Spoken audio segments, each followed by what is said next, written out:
बखान हो, मेलवा के अलगे बाटे पहचान हो, मेलवा के अलगे बाटे पहचान हो। दुनिया में हो खेलाई जाके बखान हो, मेलवा के अलगे बाटे पहचान हो।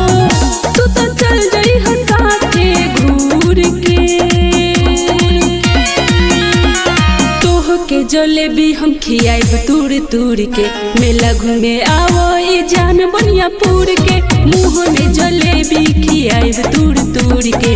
मेला घूमे आवो ई जान बनियापुर के, मेला घूमे आवो ई जान बनियापुर के।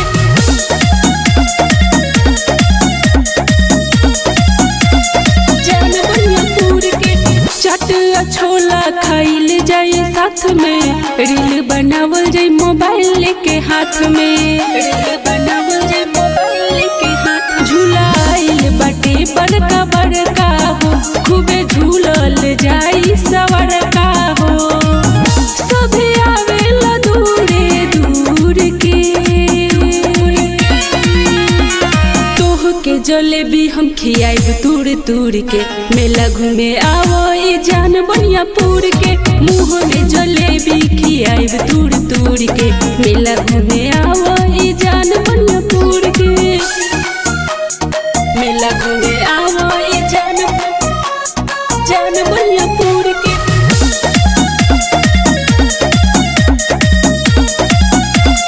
जान बनियापुर के ऐसन मौका ना मिले बार बार हो, खड़ा होके कब से करतानी इंतजार हो, खड़ा होके कब से करतानी इंतजार। तोहसे प्यार से कहे तोहर रानी हो, कुछ प्यार के किन दो निशानी हो।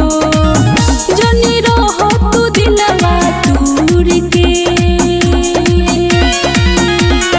तोह के जलेबी हम खियाइब तूर तूर के। मेला घूमे आवो ई जान बनियापुर के, मुँह में जलेबी खियाइब तूर तूर के। मेला घूमे आवो ई जान बनियापुर के। Vindhyachal digital recording studio Baniyapur.